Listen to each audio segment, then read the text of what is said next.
Klokka er 17:51. Den vloggen som jeg lagde, publiserte jeg i går kveld. Og jeg var egentlig litt nervøs når jeg gjorde det. Eller når jeg spilte inn videoen så var det greit. Men tanken på at det her skal redigeres, og at det faktisk skal publiseres, og at jeg la det ut som et Instagram, eller som en Instagram story. Og der er det jo venner, det er familie, det er kollegaer. Så jeg publiserte den på kvelden, og så, unnskyld, jeg publiserte den på kvelden, og så bare la jeg meg, men så liksom på telefonen, og så var det sånn der, 2 stykker har sett storyen, 5 stykker har sett storyen, 10 stykker har sett storyen, og etter hvert så begynte det å dukke opp navn, hvor det er sånn, oh shit, det der er liksom en kollega, eller bare, oi, det der er han eller hun. Hadde litt problemer med å sove, for å være helt ærlig. Men samtidig så tenkte jeg, faen, jeg bare prøver ikke å tenke på det. Bare legge meg til å sove. Våkna i dag, hadde fått tilbakemelding fra noen venner, og det gjorde meg så sykt glad. Det var tilbakemeldinger, det var masse hjerter, det var folk som bare sykt bra jobba, stå på, det her kommer til å gå bra, du er en sosial person. Det var feedback, det var ok, kamerakvaliteten er bra, lyden var ok, fokuser på det her emnet, gjør det her, tenk på det her. Og så går jeg inn på kanalstatistikk på YouTube Studio, og jeg har, for det første så har jeg fått kommentarer. De fleste er venner og familie som jeg vet om meg, og det er jeg veldig takknemlig for. Jeg har 12 abonnenter, og så har jeg 132 avspillinger. Og når jeg kom på jobb i dag, så jeg vet ikke om min kollega sitter og ser det, men hun bare ja, YouTube, jeg bare ja. Så det er litt sånn der halvkleint, liksom, jeg blir litt genert når jeg tenker på det, at jeg sitter liksom foran kamera og skal gjøre det her, men samtidig så er det er noe jeg vil gjøre. Så jeg tenker, hvorfor skal jeg ikke gjøre det? Jeg synes det er moro å gjøre det her, og så, som jeg sa i går, på den vloggen i går, at jeg håper at det jeg gjør, og etter hvert som jeg kommer i gang med, og det er med å vise bak kulissene, når det kommer til reisebyrå, når det kommer til reisegrossisten, tanken er jo at jeg skal hjelpe en person, eller mange etter hvert, men om det når ut til folk og at noen får nytte eller glede av det, så er det liksom alt jeg vil oppnå med det her. Samtidig som jeg synes det er kult å sitte foran kamera og gjøre det her, så jeg kommer til å fortsette å gjøre det. Og så er det moro, for jeg får sånn YouTube-notifikasjon at nei, men du har fått en ny abonnent, eller at du har fått en kommentar, eller at du har fått en like, og det er så rart, men samtidig så er det så jævlig moro. Og så er jeg veldig takknemlig for alle som har kommentert, jeg er takknemlig for alle som har skrevet meg på Instagram, til alle som har sendt melding, til alle som har ringt. Nå høres det ut som at det er dritmange som har gjort det, men det er liksom de få som gjør det, det gjør ganske mye, fordi man er som sagt det er noe jeg ikke har gjort før, og da når man plutselig sitter foran kamera og får den type av feedback, så er det bare veldig, veldig moro. Så, men nok om det. Jeg skal på trening, og så tenker jeg at den uka her så kommer jeg til å spille inn det som blir relevant å spille inn, og så kommer jeg til å sette det sammen sånn at jeg publiserer en vlogg en gang i uka, som jeg sa i går, mot slutten av uka, om det blir på en søndag eller hva det blir. For jeg har ikke tenkt å bare sitte foran kamera hvis det ikke er noe spesielt jeg har å si, eller hvis det ikke er noe spesielt emne jeg har tenkt å prate om. Og da for at det ikke skal bare bli at jeg bare sitter her og bare babler om alt og ingenting, så tenker jeg at jeg i løpet av en uke bare spiller inn litt kortere klipp av det som er interessant, og så setter jeg det sammen, og så publiserer jeg det en gang i uka. Og etter hvert som det blir litt momentum, og etter hvert som det blir litt mer interessante saker som skjer med firma og greier, så kan det bli hyppigere vlogs. Men til å begynne med så blir det en gang i uka. Hvis det er mer som skjer, så blir det flere ganger i uka. Men til å begynne med så er intensjonen en gang i uka. Men nå skal jeg bytte, og så skal jeg dra på trening. Det er ikke boksetrening i dag. I dag er det bare vanlig gym. Og så blir det boksetrening i morgen, tenker jeg.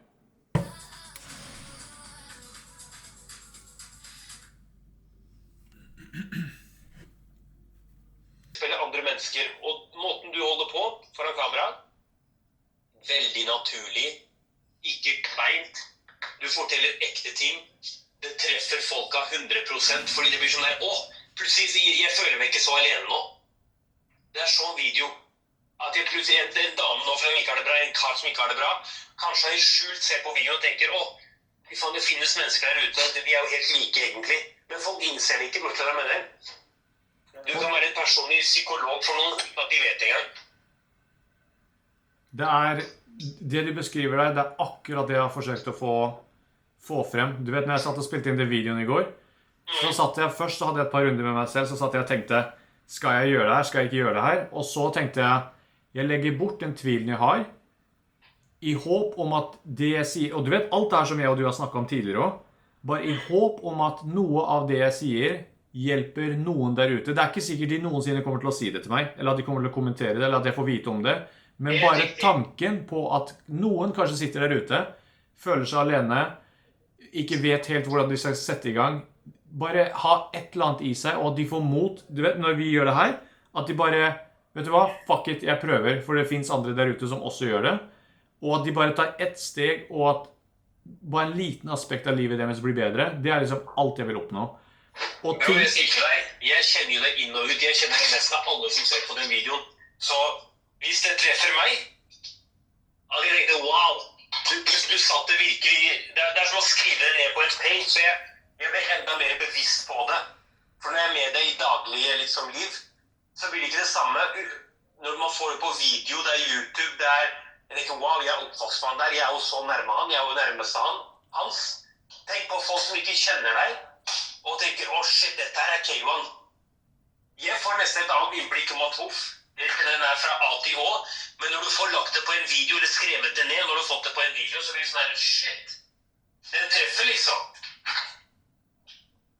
Jeg vet også, jeg gleder meg til å bli på de videoene her. Jeg gleder meg til vi kan sitte sammen, og du vet alt det som vi har snakket om. Hæ? Spiller du inn nå? Ja. Jeg sitter med kamera foran meg og spiller inn hele samtalen.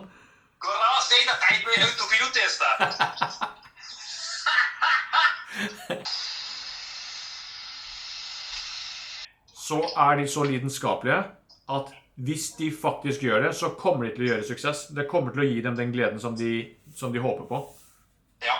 Fordi når du gjør det du genuint elsker, det føles ikke som jobb i det hele tatt. Klokka er nå 10:30 på kvelden. Jeg har vært på jobb i hele dag. Jeg har vært på trening. Jeg kan sitte her foran kamera til klokka 5 i morgen.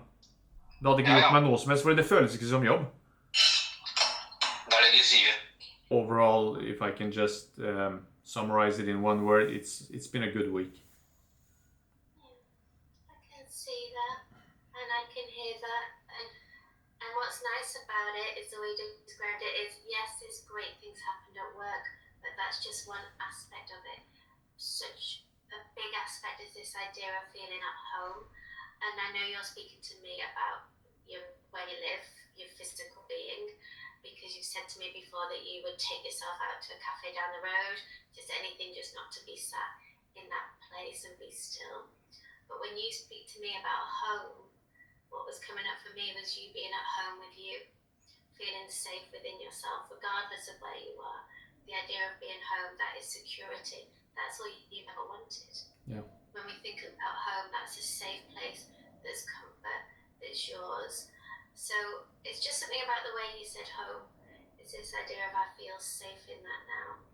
And that being, you talked to me last time we spoke about structure, finding the structure that works for you. Things are progressing at work. But for me, the biggest change is that you feel safer with yourself, not as vulnerable. This idea of, yes, moods can go up and down, you're human, but this sense of a steadiness, a stillness within you. And like you said to me then, you're still working out a little bit what that's like in the morning and the evening, working out how to ground yourself, because you have done the beautiful work and you can remember what we've spoken about.